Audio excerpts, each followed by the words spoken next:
अस्सलाम वालेकुम वैसे सामीन, कैसे हैं आप सब लोग। उम्मीद करती हूँ आप सब लोग खैरियत से होंगे। तो चलिए बिला ताख़ीर किए नावल जन्नत के पत्ते की एपिसोड नंबर 22 का आगाज़ करते हैं। हया उस सुबह जब हलीमा आंटी के घर से वापस आ रही थी तो उसके मोबाइल पे जहान का पैगाम आया था। बग्घी से उतरते हुए उसने पैगाम खोल कर पढ़ा, सुनो, मैं अभी ज़रा काम से व्यूकदा आ रहा हूँ, दोपहर में मिलते हैं, लंच साथ करेंगे, ठीक। हया ने हैरत से टाइम देखा। सुबह के 7 बजे थे। अगर वो अभी चला तो 8 साढ़े 8 तक पहुँच जाएगा। फिर वो दोपहर तक व्यूकदा में क्या करेगा। उसका कब से इस जजीरे में कोई काम होने लगा। वो उलझती अंदर आ रही थी। बैग बेड पे रखते हुए उसने मोबाइल पे जहान का नंबर मिलाया। नंबर बिजी जा रहा था। उसने फ़ोन रखा और चौखट में आ खड़ी हुई सामने आयशा और बहारें अपनी चीज़ें इकट्ठी करती नजर आ रही थीं। उन्होंने अब जंगल जाना था। आज मैं तुम्हारे साथ नहीं जा सकूंगी आयशे, जहान आ रहा है, वो ज़रा उलझी उलझी सी बता रही थी। शो आयशे ने समझकर सर हिला दिया और थैला लिए बाहर चली गई। फिर 8 बजे के करीब वो सिंगार मेज़ के सामने आ खड़ी हुई। जहान आ रहा था, उसे ढंग से तैयार हो जाना चाहिए। उसने हल्के हल्के नम बालों में ब्रश फेरा, फिर एक दराज से वो थैली निकाली जिसमें उसका तीसरा मोती रखा था। बहारी की सिल्वर चेन में उसने वो मोती वैसे ही परो दिया जैसे वो दोनों बहनें परोती थीं, और चेन गर्दन से लगाकर दोनों हाथ पीछे ले जाकर हुक बंद किया। तंग जंजीर गर्दन से चिपक गई थी और दरमियान में अटका मोती मजीद चमकने लगा था। अब उसने फिर से जहान का नंबर मिलाया। घंटी जा रही थी। हेलो, जहान बोला तो पीछे बाजार का मखसूस शोर था। बहुत से बंदे एक साथ बोल रहे थे। जहान, तुम पहुंच गए? हाँ, मैं तुमसे दोपहर में मिलता हूँ। तुम दोपहर तक क्या करोगे इधर?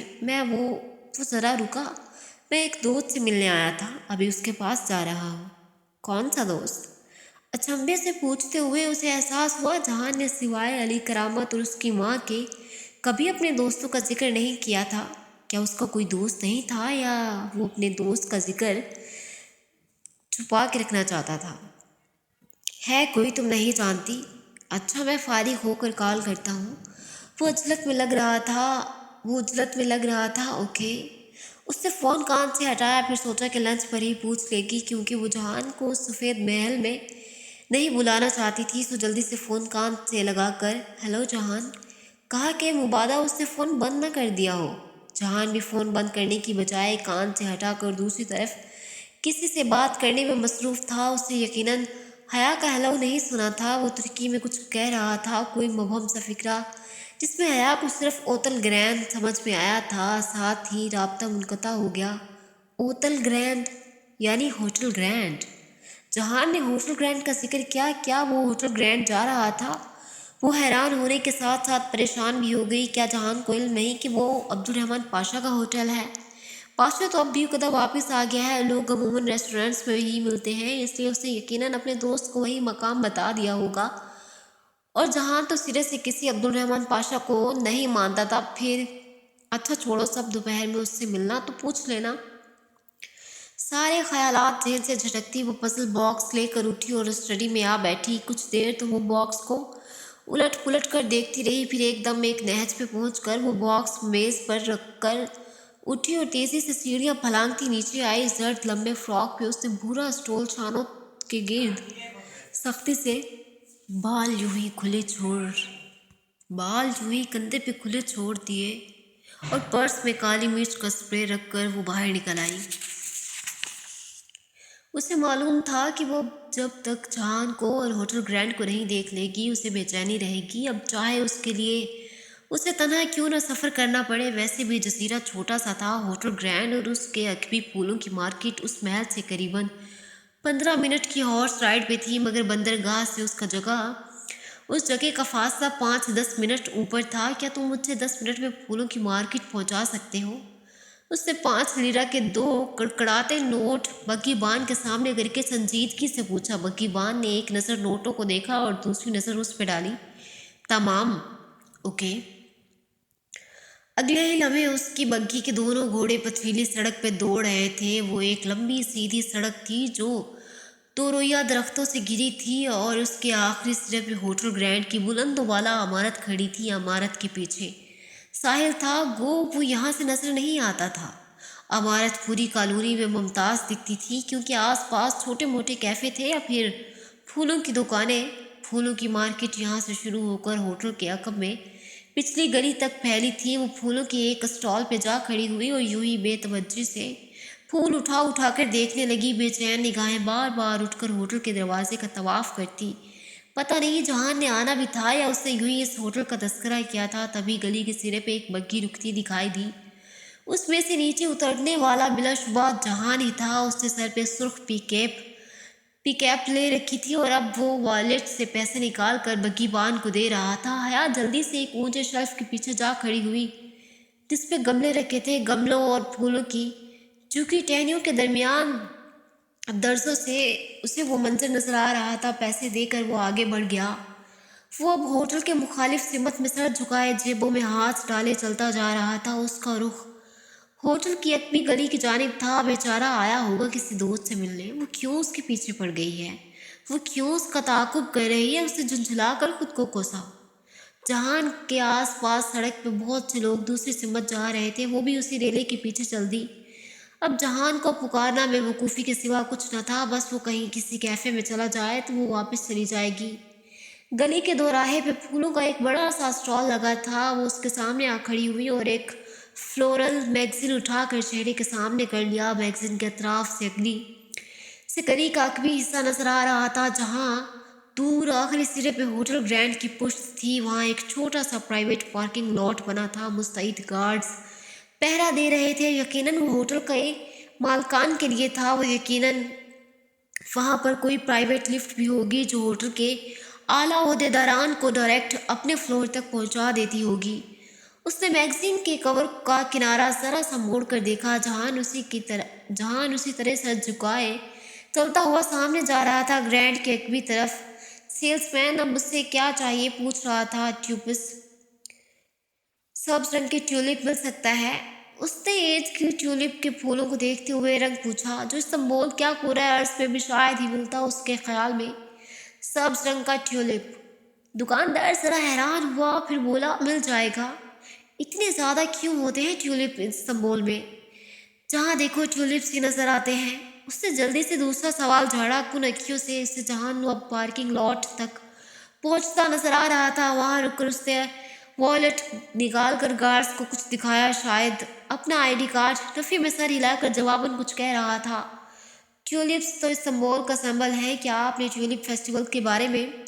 दुकानदार जोशो खरोश से उसे फेस्टिवल के बारे में बताने लगा जिसमें उसे कतन कोई दिलचस्पी ना थी। वो बज़ाहिर सर हिलाकर सुनती, गाहे बगाहे एक निगाह होटल के अकबी पार्किंग लॉट पे डाल लेती जहाँ वो अभी तक खड़ा गार्ड से कुछ कह रहा था।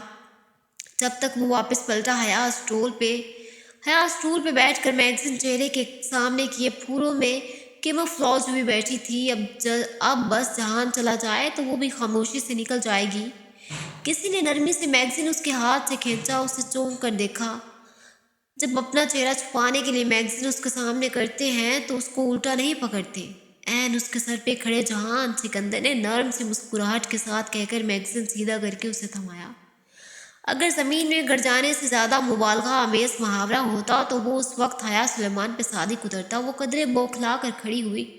ओह तुम इधर क्या कर रहे हो? जवाबन जहान ने मुस्कुराहट दबाए सवाल या आईब्रो उठाई। नहीं, बल्कि मैं इधर क्या कर रही हूँ? वो ज़रा खुफत से मुस्कुराई। मैं एक काम से आया था और शायद तुम मेरे पीछे। वो मुस्कुरा कर बोला मगर उसका चेहरा ज़रा सता हुआ लग रहा था। नहीं, तुम्हारे पीछे क्यों? मैं भी एक काम से आई थी। वो संभल कर मुस्कुरा कर बोली। अलबत्ता दिल अभी तक यूं ही धक धक कर रहा था। वाकई? हाँ, मैं इस इलाके में एक रिपोर्ट लिख रही हूँ। हालांकि एक जर्नलिस्ट दोस्त के लिए बहुत दिलचस्प है। जहान ने जवाबा निगाहें झुकाकर उसके खाली हाथों को देखा। और तुम कागज़ के बगैर ही रिपोर्ट लिखती हो? ये नोटबुक कहाँ गई? ओह, ये रखी है। उसने अब बहुत इत्मीनान से स्टॉल की उस तरफ दुकान के काउंटर पर रखी नोटबुक उठाई और उसे सीने से लगाकर बाजू लपेटते हुए मुस्कुरा कर जहान को देखा। जहान ने गर्दन मोड़कर दुकानदार को देखा। दुकानदार ने एक कलम मेज से उठाकर हया की तरफ बढ़ाया। یہ آپ کا قلم یہ آپ کا قلم کیا میرے انٹرویو کے ساتھ میری تصویر بھی چھپے گی؟ ترک دکاندار نے بہت سادگی سے پوچھا تھا۔ کوشش کروں گی، اس سے مسکراہٹ دبائے سر ہلا دیا۔ جہان چھانے اچکا کر پلٹ گیا، اس سے ایک ممنون نگاہ دکاندار پہ ڈالی جو جواباً مسکرا دیا۔ وہ جلدی سے جہان کے پیچھے لپکی، مل لیے دوست سے؟ نہیں، بعد میں ملوں گا۔ سلیمان ماموں پرسوں استنبول آ رہے ہیں، تمہیں پتہ ہے؟ وہ دونوں ساتھ ساتھ جزیرے کی ایک گلی میں چل رہے تھے جب جہان نے بتایا، معلوم ہے، اس لیے آج میں تمہارے ساتھ واپس چلی جاؤں گی۔ اس نے ابھی کا ترتیب دیا ہوا پروگرام بتایا۔ ابا نے جب اپنے کاروباری ٹرپ کا ذکر کیا تھا تو اس نے استنبول واپس جانے کا تہیہ کر لیا تھا۔ اب جہان کے آنے سے آسانی ہو گئی تھی، اس سے زیادہ چھٹیاں وہ افورڈ نہیں کر سکتی تھی۔ عیسیٰ کی پہاڑی کس طرف ہے؟ جب سڑک ختم ہو گئی، وہ پہاڑی راستے پہ چڑھنے لگے تو جہان ایک جگہ رک گیا اور ذرا متذبذب انداز میں دو مخالف سمتوں میں جانے والی پہاڑی راستوں کو دیکھا۔ یہ کیسے ہو گیا؟ جہان سکندر کو اپنے ترکی کے راستے بھول گئے۔ وہ جتا کر مسکراتی ایک سمت اوپر چڑھنے لگی۔ ٹھنڈی ہوا اڑتی شال کو اس نے سختی سے شانوں کے گرد لپیٹ کر رکھا تھا۔ جہان سکندر جب بھی کدا تمہارے اور ڈی جے کے ساتھ آیا تھا، اس وقت وہ 2 سال بعد ادھر آیا تھا۔ اور مجھے یاد ہے تب بھی ڈی جے کے فون کرنے پہ تم بمشکل راضی ہوئے تھے۔ اوہ، تم اس وقت ڈی جے کے ساتھ بیٹھی تھی، ہماری باتیں سن رہی تھی۔ مجھے تو ڈی جے نے بتایا تھا کہ تم مصروف ہو۔ وہ اس کے پیچھے پہاڑی پہ چڑھتے ہوئے ہلکے سے مسکرا کر بولا۔ اس نے بعد میں بتایا تھا۔ وہ مڑی نہیں بلکہ اسے حیرت ہوئی تھی کہ جہان کو اتنی پرانی بات اتنی جیسے یاد تھی۔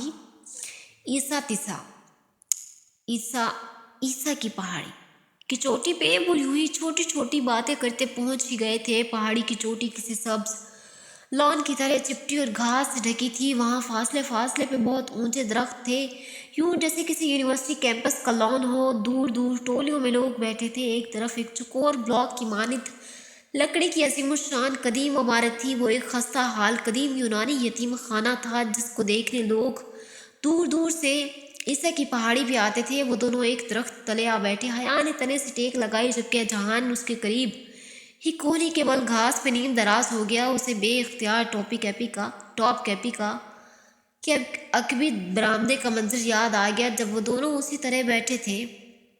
لمحے جزیرے کی ہواؤں سے پھسلتے لکڑی کے قدیم عمارت پہ گر رہے تھے گویا بارش کے اندیکھے قطرے ہوں۔ عمارت کے قریب چند لڑکے گھاس سے ہٹ کر ایک الاؤ کے گرد بیٹھے باتیں کر رہے تھے۔ الاؤ سے آگ کی لپٹیں اٹھ کر فضا میں گم ہو رہی تھیں۔ جہان، کبھی تم نے اپنی جلد پہ جلنے کا زخم محسوس کیا ہے؟ وہ دور اس الاؤ کو دیکھتی پوچھ رہی تھی۔ غریب شیف دن میں کئی بار ہاتھ جلاتا ہے مادام۔ اس نے ایک نگاہ جہان پہ ڈالی۔ اس نے سوال ضائع کیا تھا۔ یہ بات اسے میجر احمد سے پوچھنی چاہیے تھی۔ اس نے سوال غلط بندے سے کیا تھا۔ تم ہر وقت اپنے آپ کو اتنا غریب کیوں کہتے ہو؟ لمحے بھر کو اسے جہان پہ بے طرح غصہ آیا تھا۔ استقلال اسٹریٹ پہ تمہارا ریسٹورنٹ ہے، جہانگیر میں تمہارا گھر ہے، اور جس روز ہم پاکستان میں آئے تھے میں نے دیکھا تھا ایک سے بڑھ کے ایک قیمتی گجٹ تمہارے کمرے میں رکھا تھا۔ اب وہ سب تو تمہیں گفٹس نہیں ملے تھے۔ تم زخم کی بات کر رہی ہو؟ تمہاری گردن کا زخم ٹھیک ہوا؟ وہ بغیر شرمندہ ہوئے بہت ڈٹائی سے موضوع بدل گیا۔ میرے زخم بہت ہے۔ میں نے ان کا شمار کرنا چھوڑ دیا۔ وہ ذرا تلخی سے کہتی رخ موڑ کر قدیم خستہ حالت عمارت کو دیکھنے لگی۔ حرکت کرنے سے اس کے کان کی بالی میں موجود موتی ہلنے لگا تھا، مگر جہان کو تو یاد بھی نہ ہوگا یہ موتی اس نے حیا کو دیا تھا۔ تمہاری رپورٹ کہاں تک پہنچی؟ وہ مسکراہٹ دبائے اسے دیکھتے ہوئے پوچھنے لگا جیسے اسے ابھی تک یقین نہیں ہو۔ حیا اتفاق سے پھولوں کی مارکیٹ میں تھی۔ بہت دور تک۔ سننا چاہو گے؟ ہاں۔ تم نے اس بیچارے دکاندار سے پھولوں کے متعلق کون سا راز اگلوایا؟ ذرا میں بھی تو سنوں۔ وہ کوہنی کے بل ذرا اوپر کو ہو کر بیٹھتے ہوئے بولا، میں پھولوں کے متعلق نہیں، عبدالرحمن پاشا، اس کی گمشدہ بھائی اور ہوٹل گرینڈ کے متعلق رپورٹ لکھ رہی ہوں۔ اور زندگی میں پہلی بار اسے جہان کے چہرے سے رنگ اڑتا دیکھا۔ وہ ایک دم سیدھا ہو کر بیٹھا۔ تم مذاق کر رہی ہو؟ نہیں، مگر اب تم یہ مت کہنا کہ استنبول میں عبدالرحمن پاشا نامی کوئی بندہ نہیں ہے۔ وہ ہے، وہ ہوٹل گرینڈ کا مالک ہے، لیکن تم جانتے ہو اس ہوٹل کا اصل مالک کون تھا؟ जहान ने जवाबन सवाल नहीं किया, बिना पलक झपके उसे देख रहा था। उसका छोटा भाई अब्दुल रहमान का एक छोटा भाई था जो अचानक 1.5-2 साल कबल मंजरे आम से गायब हो गया। अगर आज वो इधर होता तो अब्दुल रहमान पाशा इतना मजबूत और नाकाबिल शिकस्त ना बना बैठा होता। मैं वो वजह तलाश कर रही हूँ जिसके बायस उसका भाई यूं रूपोश हुआ है। तुम ये सब जानकर क्या करोगी? वो बहुत उलझन से उसे देख रहा था। मैं ये स्टोरी हाले को दूंगी और वो अपने सहाफ़ी दोस्त को। यूँ मासूम सी ये कहानी अखबार में छपेगी और अगर ये चीज़ एक दफ़े मीडिया के हाथ लग जाए तो प्रेशर के बायस या तो अब्दुल रहमान अपने भाई को ढूंढ निकालेगा या मीडिया। वो बहुत ज़ोर से बोलती जा रही थी। अगर ये इतना आसान होता तो कोई पहले ही कर चुका होता। और तुम उसके भाई को मंजरेआम पर लाकर क्या करोगी? मैं चाहती हूँ कि लोग इस गलत फहमी से निकल आएँ कि अब्दुल रहमान किसी लॉर्ड का नाम है। तुम यकीन करो जहान, मैंने जितनी इस मामले पे तहकीक की है उतना ही मुझे अंदाज़ा हुआ है कि पाशा कुछ भी नहीं है। ये महज एक जाली प्रोपेगेंडा मुहिम है। बाज़ लोग खुद को ताकतवर कहलवा कर अपनी अना की तस्कीन पहुंचाते हैं। मैं कानून पढ़ रही हूँ और मुझे इन बारीकियों का पता है। अच्छा हुआ तुमने बता दिया तुम कानून पढ़ रही हो, वरना मैं तो अब तक भूल ही चुका था। बात मत बदलो। तुम सोच भी नहीं सकते कि जब मीडिया पे ये बात आएगी कि होटल ग्रैंड का असल मालिक यूनान नहीं बल्कि किसी छोटी सी जगह पे गुमनामी की ज़िंदगी बसर कर रहा है, तो उस बात को कितना उछाला जाएगा। स्टॉप दिस हया, वो एकदम झुंझला कर बोला था। तुम तुम क्या ज़रूरत है तुम्हें पराए मसले में पड़ने की? ज़रूरी तो नहीं कि पाशा ने अपने भाई को निकाला हो सकता है वो खुद गया हो सकता है उन दोनों के दरमियान कोई सेटलमेंट हो। हज़ार मुमकिनात हो सकती हैं और हो सकता है उसने खुद अपने भाई को वापस आने से रोक रखा हो। अगर अखबारात इस खबर को उछालेंगे तो अब्दुल रहमान पाशा को इस खुद साख्ता शोहरत के गुब्बारे से सारी हवा निकल जाएगी। वो बहुत मज़े से बोली थी। फिर जहान के तासुरात देख कर अचंभा हुआ। वो बहुत मुस्रिब और कोफत ज़दा सा लग रहा था। अब्दुल रहमान पाशा को कोई फ़र्क नहीं पड़ेगा। फ़र्क पड़ेगा तो उसके भाई को हया। बहुत से लोग नई ज़िंदगियाँ शुरू कर लेते हैं, वो खुद ही अपनी पुरानी ज़िंदगी में नहीं लौटना चाहते। इसी तरह उसके एक्सपोज करके तुम उसकी ज़िंदगी मुश्किल बना दोगी। ख्वामख्वाह मत पड़ो उन लोगों के मसलों में। चलो चलते हैं, मुझे वापस काम पे पहुंचना है। वो एकदम ही खड़ा हो गया। उसके अंदाज में वाज़ेह इज़्तिराब था। तुमको अपने दोस्त से नहीं मिलना। जहान ने रुक कर एक नज़र उसे देखा, फिर नफ़ी में सर हिला दिया। नहीं, मैं फिर मिल लूँगा। मुझे सामान पैक करने में ज़रा वक्त लगेगा। तुम पोर्ट पे मेरा इंतज़ार कर सकते हो, मैं तब सामान लेकर सीधी वहीं आ जाऊँगी। मैं तुम्हारे साथ चलता हूँ तुम्हारे दोस्त के घर। नहीं, तुम बोर हो जाओगे। मुझे साथ वाली आंटी से कुछ चीज़ें लेनी है, वक्त लग जाएगा। मैं तुम्हें पोर्ट पे मिलूँगी। वो जहान को आयशा गुल के घर के बाहर लगी AR पाशा की तख्ती दिखाने की मुतहम्मिल हरगिज़ नहीं थी। ओके, उसने जोर नहीं दिया। वो शाने झुकाकर सर झुकाए उतरने लगा। वो किसी और बात पे उलझा हुआ लग रहा था। घर आकर उसने जल्दी जल्दी सामान पैक किया। फ़ोन करके आयशा से मुआसरत की और दोबारा आने का वादा करके अब्बा की आमद का बताकर जब वो अपना बैग लिए निहायत उजलत में बंदरगाह जाने के लिए निकली तो उसे भूल चुका था कि उसका बसल बॉक्स ऊपर स्टडी की मेज़ पे पड़ा रह गया। दोपहर की सुर्खी बियोकदा कि उस सरसब्ज दरख्तों पे घिरी गली पे छा रही थी। बुलंद वाला उस्मानी महल के सफ़ेद सतून सुनहरी रोशनी में चमक रहे थे।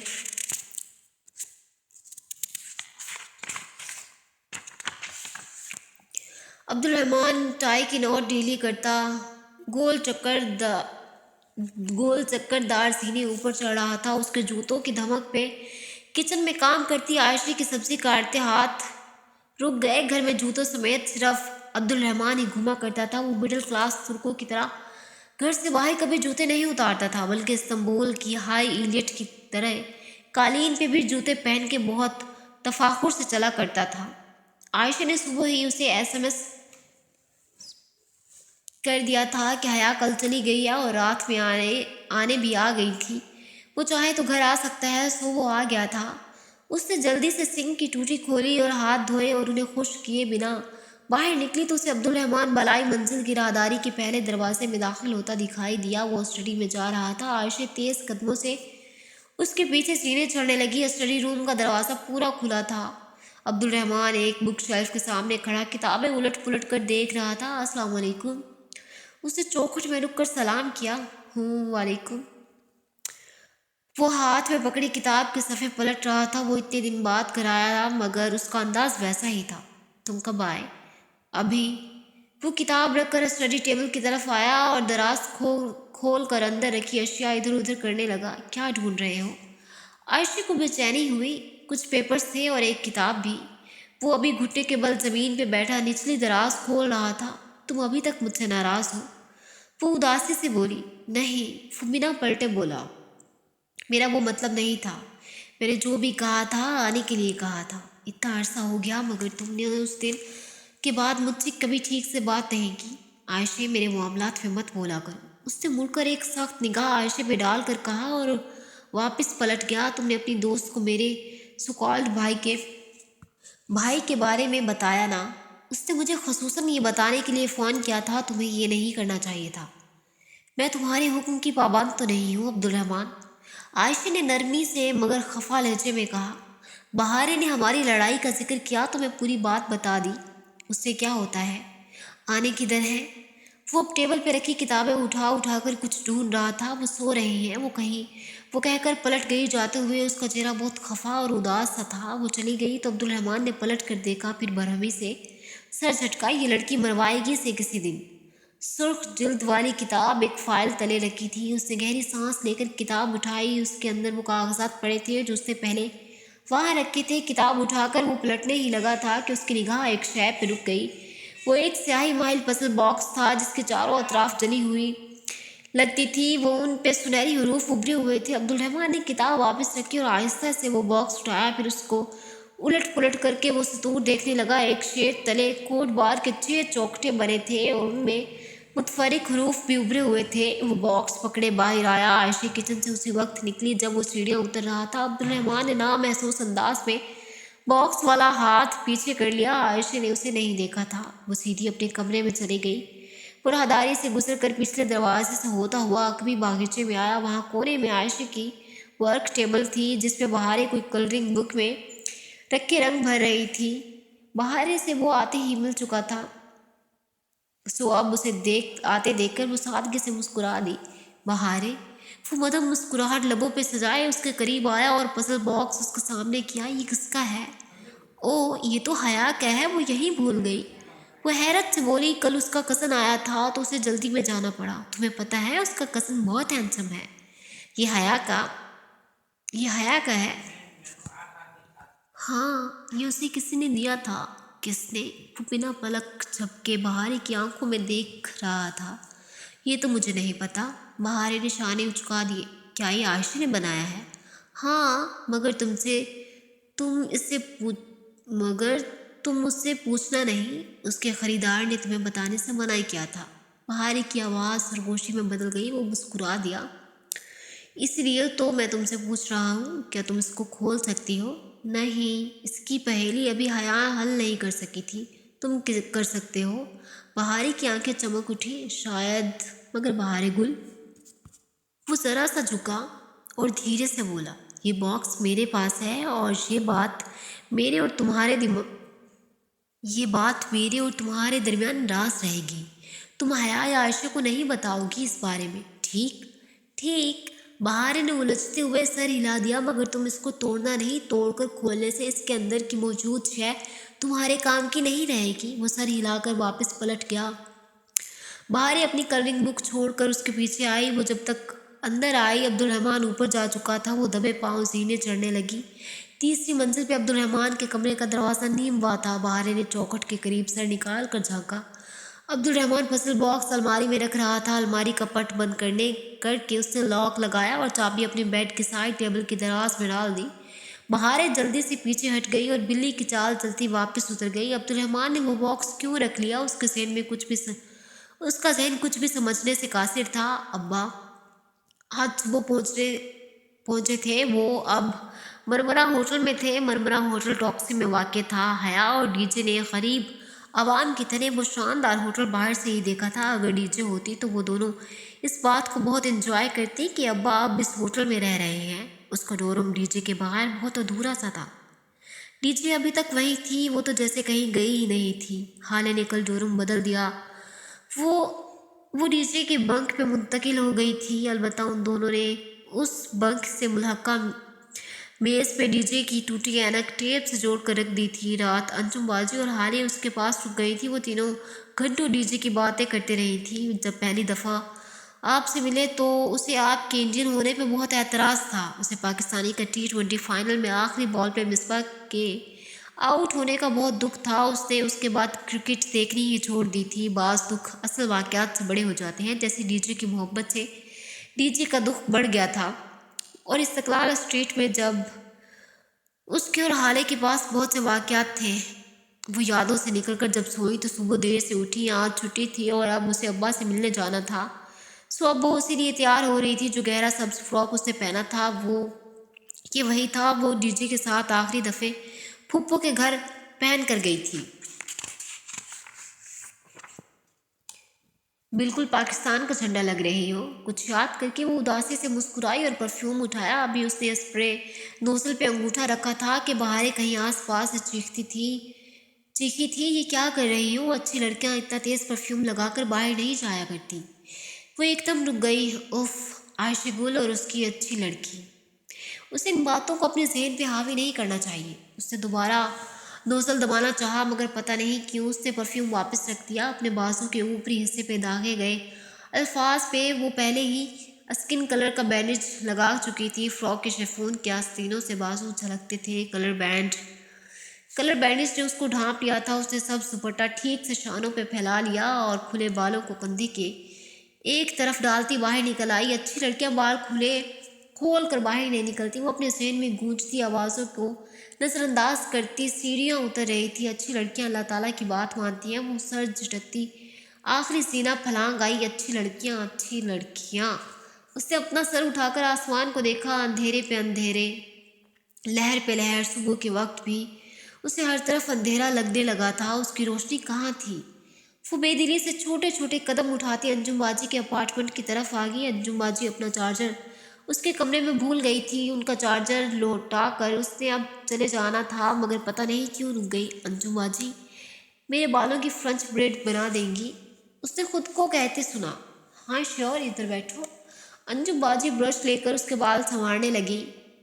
हया, तुम्हारे बालों को क्या हुआ है? फ्रांसीसी तर्ज की चोटी की बारीक बल बांधते हुए वो हैरत से कह उठी।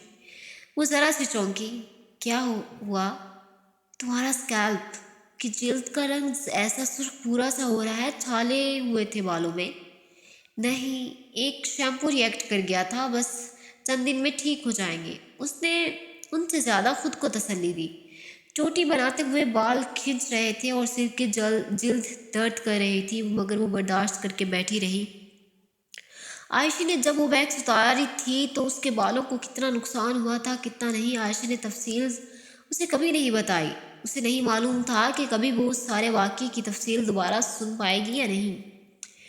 उसने अंजुम बाजी के अपार्टमेंट से निकलने से कबल खुद को आईने में देखा नहीं था। उसे पता था वो फ्रेंच परेड में बहुत अच्छी नहीं लग रही होगी।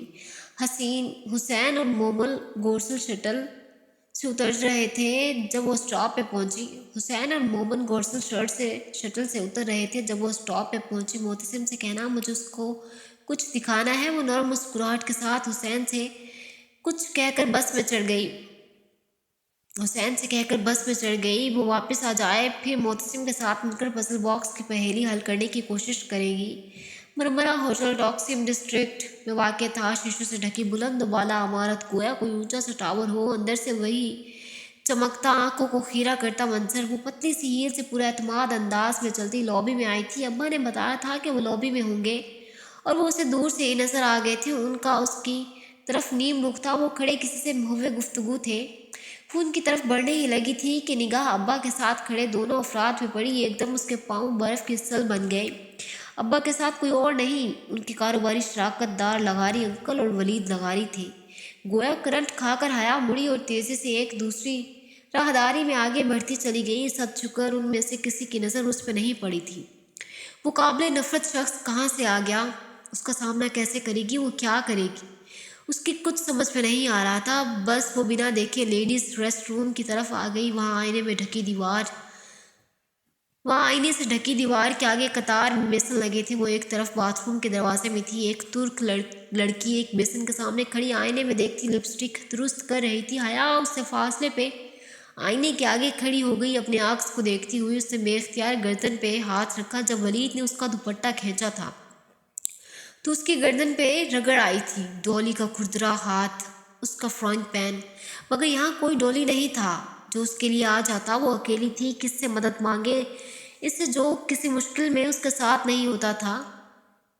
مگر شاید اب کی بار اس نے جلدی سے موبائل پہ جہان کا نمبر ملایا۔ طویل گھنٹیاں جا رہی تھی، اٹھا بھی سکو۔ وہ فون کان سے لگائے کوفت زدہ سی کھڑی تھی، آئینے میں جھلکتے اس کے چہرے پہ اب تک زخموں کے نشان مندمل ہو چکے تھے۔ 5ویں گھنٹی پہ جہان کی خمار آلودہ آواز گونجی، آپ کا مطلوبہ نمبر اس وقت سو رہا ہے، برائے مہربانی کافی دیر بعد رابطہ کریں، شکریہ۔ جہان اٹھو، میری بات سنو۔ وہ جھلا سی گئی تھی۔ میں بہت تھکا ہوا ہوں، مجھے سونے دو۔ میں نے ریسٹورنٹ میں جہنم میں گیا تمہارا ریسٹورنٹ، تم بھی ابھی اسی وقت مرمرا ہوٹل پہنچو، ابا ہیں اور ساتھ میں ان کے دوست وغیرہ بھی ہیں، مجھے اکیلے ان سے ملنا اچھا نہیں لگ رہا۔ اس کی آواز میں بے بسی در آئی تھی۔ ساتھ کھڑی لڑکی اب بالوں کو اونچے جوڑے میں باندھ رہی تھی۔ میں نہیں آ رہا، مجھے آرام کرنے دو۔ ٹھیک ہے، جہنم میں جاؤ تم اور تمہارا ریسٹورنٹ۔ وہ جن لوگوں نے تمہارے ریسٹورنٹ میں توڑ پھوڑ کی تھی نا، انہوں نے بہت اچھا کیا تھا، تم ہو ہی اسی قابل۔ اس نے زور سے بٹن دبا کر کال کاٹی۔ ترک لڑکی اب بیسن کی سلیب پہ رکھا اسکارف اٹھا کر چہرے کے گرد لپیٹ رہی تھی۔ حیا چند لمحے اسے بے خیالی میں تکتی رہی، پھر کسی میکانیکی عمل کے تحت اس نے شانوں پہ پھیلا دوپٹہ اتارا اور سر پہ رکھ کر چہرے کے گرد تنگ ہالہ بنا کر پلو بائیں کندھے پہ ڈال دیا۔ سبز دوپٹہ کرنکل جارجٹ کا تھا اور چاروں اطراف سفید موٹی پائپنگ ہوئی تھی۔ پاکستان کا جھنڈا کندھے، آستین، کلائیاں تک دوپٹے میں چھپ گئی تھی۔ مگر کیا وہ اچھی بھی لگ رہی تھی؟ شاید نہیں، لیکن کس کو؟ کسی نے اس سے پوچھا؟ وہ ایک دم سے اس کا دل پرسکون ہو گیا۔ اس وقت وہ لوگوں کو اچھی لگنا بھی نہیں چاہتی تھی۔ وہ یہ سب اللہ تعالیٰ کو راضی کرنے کے لیے نہیں کر رہی تھی، وہ تو شاید صرف اپنا دفاع کر رہی تھی۔ نیکی، اللہ تعالیٰ کا خوف، اسے اب بھی ان میں سے کچھ محسوس نہیں ہوا تھا۔ ابا، ان کی عقب میں جا کر اس نے ان کو پکارا تو وہ تینوں ایک ساتھ پلٹے۔ اوہ مائی چائلڈ! ابا خوشی سے آگے بڑھے۔ وہ ایک رسم مسکراہٹ لبوں میں سجائے ابا سے ملی اور لغاری انکل کو فاصلے سے سلام کیا۔ بیٹا، یہ لغاری ہیں میرے دوست اور یہ ان کے صاحبزادے ہیں ولید۔ مجھے تو آپ جانتی ہوں گی، ہم پہلے مل چکے ہیں۔ ولید ایک محسوس مسکراہٹ کے ساتھ اسے دیکھتے ہوئے بولا تھا۔ مجھے یاد نہیں، میں ہر کسی کو یاد نہیں رکھتی۔ وہ ذرا روکھائی سے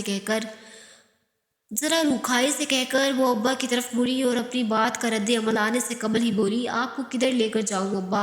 استنبول کی سیر آپ کہاں سے شروع کرنا چاہیں گے؟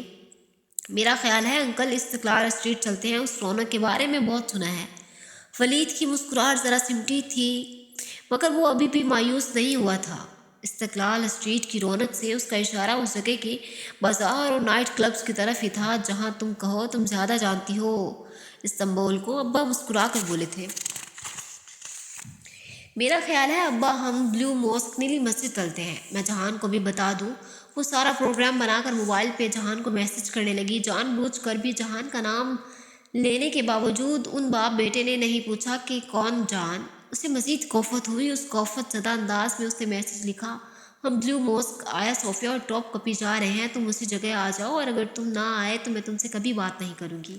یہ بات اسٹامپ پیپر پہ لکھ کر دو۔ فوراً جواب آیا، فائن، اب میں تم سے واقعی بات نہیں کروں گی تو کیا ٹیکسٹ کرو گی؟ ساتھ ایک معصوم سا مسکراتا ہوا چہرہ بھی تھا۔ اس نے جواب نہیں دیا۔ اگر وہ سامنے ہوتا تو اس کی گردن دبوچ لیتی۔ آیا صوفیہ اور ٹاپ کپی پہلے ساتھ ہی واقع تھے۔ ان کے سامنے سڑک کی دوسری جانب استنبول کے مشہور زمانہ نیلی مسجد تھی۔ پچھلی دفعہ اگر ڈی جے اور پھر جہان کی طبیعت خراب نہ ہوتی تو وہ لوگ نیلی مسجد ضرور جاتے، مگر اب سب بدل چکا تھا۔ نیلی مسجد سلطان احمد مسجد کا رنگ نیلا نہیں تھا مگر اس کے اندرونی اسمک ٹائلز نیلی تھیں۔ باہر سے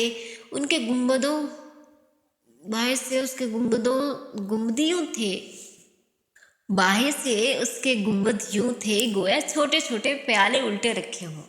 مسجد کے احاطے کے آگے گیٹ تھا اور اس کے بظاہر قطار میں बेंच लगे थे, यूं कि हर 2 बेंचेस के दरमियान एक मेज़ थी। बेंच पे वो और अब्बा मेज़ की एक तरफ, जबकि वलीद और लगारी साहब दूसरी तरफ बैठ गए। मोबाइल हया ने गोद में रखा हुआ था, गो कि अब वो जहान की तरफ से मायूस हो चुकी थी। वहाँ हरसू कबूतर फड़फड़ाते उड़ रहे थे, उसका दुपट्टा भी फिसलने लगा था। वो बार बार उसे 2 उंगलियों से पेशानी पे आगे को खींचती। आज उसे अपने सर से दुपट्टा नहीं गिरने देना था, आज नहीं। रात के सेमिनार के बाद यूँ करते हैं कि उमैर खान से मिल लेंगे। अब्बा और लगारी अंकल आपस में महुए गुफ्तगू थे। वलीद उसे नज़रों के हसार में लिए उसके मुकाबिल आ बैठा था। वो गर्दन मोड़ कर लाताल्लुक सी उड़ते कबूतर देख रही थी। दफ्तर उसने अब्बा और लगारी अंकल को उठते देखा, चौंक कर उससे गर्दन मोड़ी। तुम लोग बैठो, हम अभी आते हैं। उसे बैठने का इशारा करके वो दोनों आगे बढ़ गए। उन्हें कुछ देखना था, या कोई मिल गया था, या फिर शायद वलीद ने अपने बाप को क्ल्यू दिया था। वो ना चाहते हुए भी बैठी रही। दिल की अजीब कैफियत हो रही थी। अब्बा को भी तुर्की आकर अतातुर्क का असर हो गया था। पाकिस्तान में होता तो वो कभी यूँ अपनी बेटी को दोस्त के बेटे के साथ तनहा छोड़ कर ना जाते। तो मैं आपको वाकई याद नहीं। वो महसूस अंदाज में मुस्कुराते हुए उसे देख रहा था। हया ने गर्दन फेर कर संजीदगी से उसे देखा। मेरे अब्बा के दोस्तों के पास बहुत से कुत्ते हैं, मुझे कभी किसी एक कुत्ते का नाम याद नहीं रहा।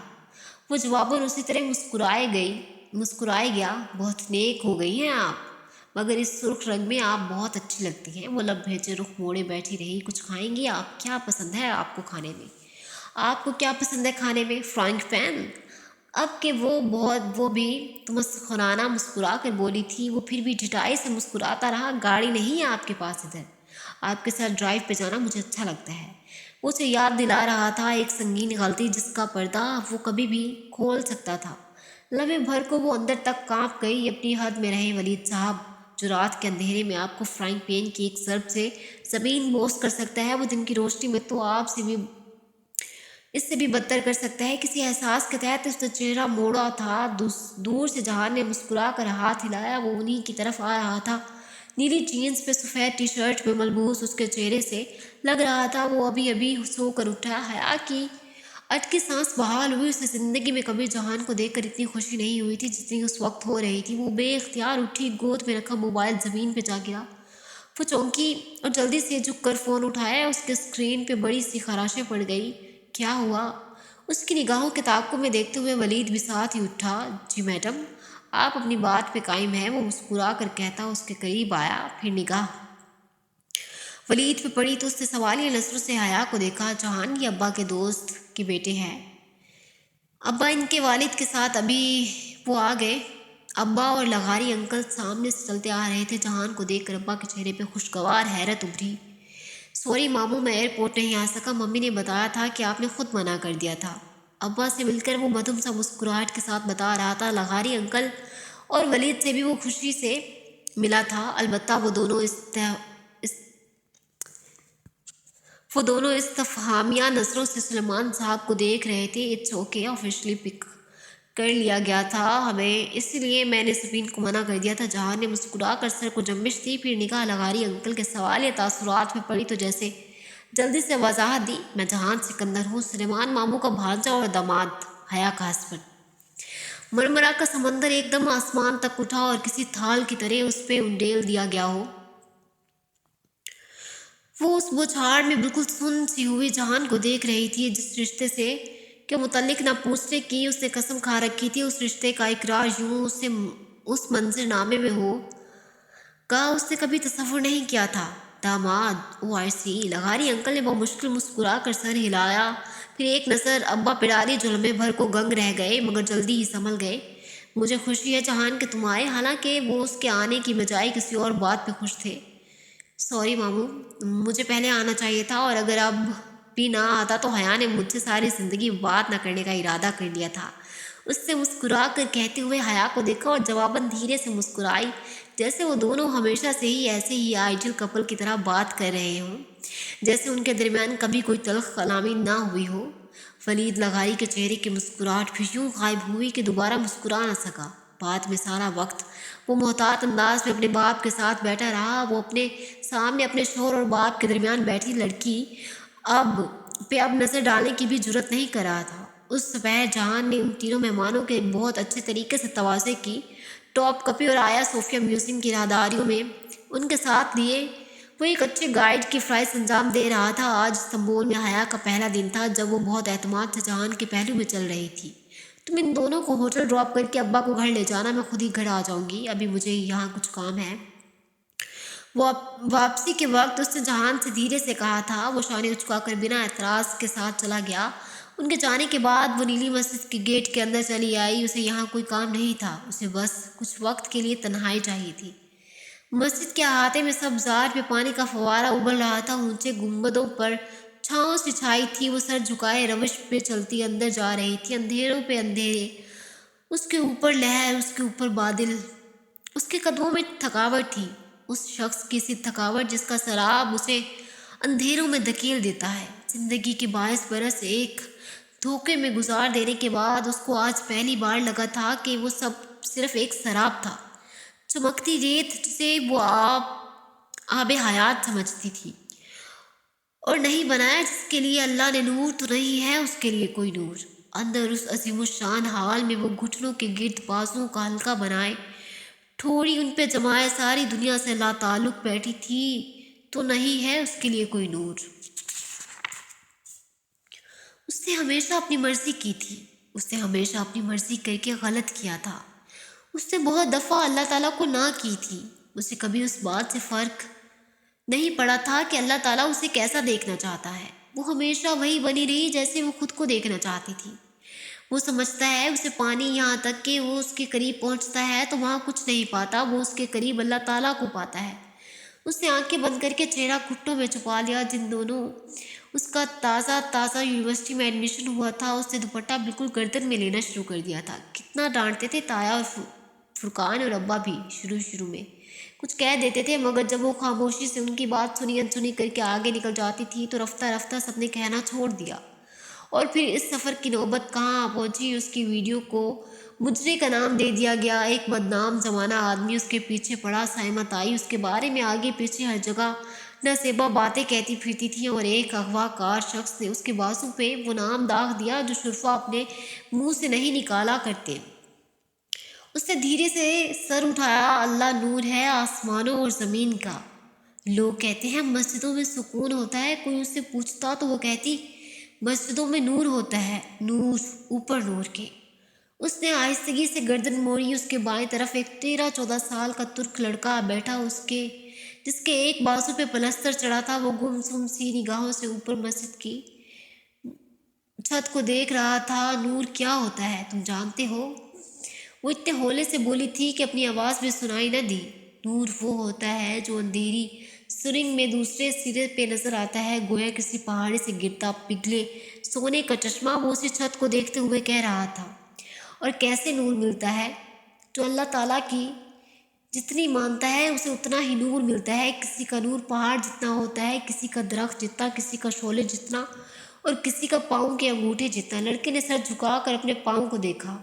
انگوٹھے جتنا نور جو جلتا بجھتا جلتا ہے اور ان لوگوں کو دیا جاتا ہے جو کچھ دن بہت دل لگا کر نیک عمل کرتے ہیں اور پھر کچھ دن بعد سب کچھ چھوڑ چھاڑ کر ڈپریشن میں گر کر بیٹھ جاتے ہیں۔ اور انسان کیا کرے؟ اس آسمانوں اور زمین جتنا نور مل جائے وہ اللہ کو نہ کہنا چھوڑ دے، اسے اتنا نور ملے گا کہ اس کی ساری دنیا روشن ہو جائے گی۔ وہ پھر سے گردن اٹھائے مسجد کی اونچی چھت کو دیکھنے لگا تھا۔ اسے محسوس ہوا تھا اس کا چہرہ آنسوؤں سے بھیگ رہا ہے۔ وہ دھیرے سے اٹھی اور باہر کی طرف چل دی۔ سنو، وہ پیچھے سے بول رہا تھا، حیال ہمیں بھر کو لکی، دل کو مارے بغیر نور نہیں ملتا۔ وہ پلٹے بغیر آگے بڑھ گئی۔ دل تو مارنا پڑتا ہے، مگر ضروری تو نہیں کہ ٹھوکر بھی کھائی جائے۔ انسان ٹھوکر کھائے بغیر، زخم لیے بغیر، خود کو جلائے بغیر بات کیوں نہیں مانتا؟ پہلی دفعے میں ہاں کیوں نہیں کہتا؟ نیلی مسجد کے کبوتروں کی طرح اوپر اڑنا کیوں چاہتا ہے؟ پہلے حکم پہ سر کیوں نہیں جھکاتا؟ ہم سب کو آخر منہ کے بل گرنے کا انتظار کیوں ہوتا ہے؟ اگر گرنے کے بعد ہی بات کیوں سمجھ میں آتی ہے؟ اس نے ہتھیلی کی پشت سے دھیرے سے آنکھیں رگڑی اور باہر نکل گئی۔ ایک فیصلہ تھا جو اس نے نیلی مسجد کے گنبدوں کو گواہ بنا کر کیا تھا، اب اسے اس فیصلے کو نبھانا تھا۔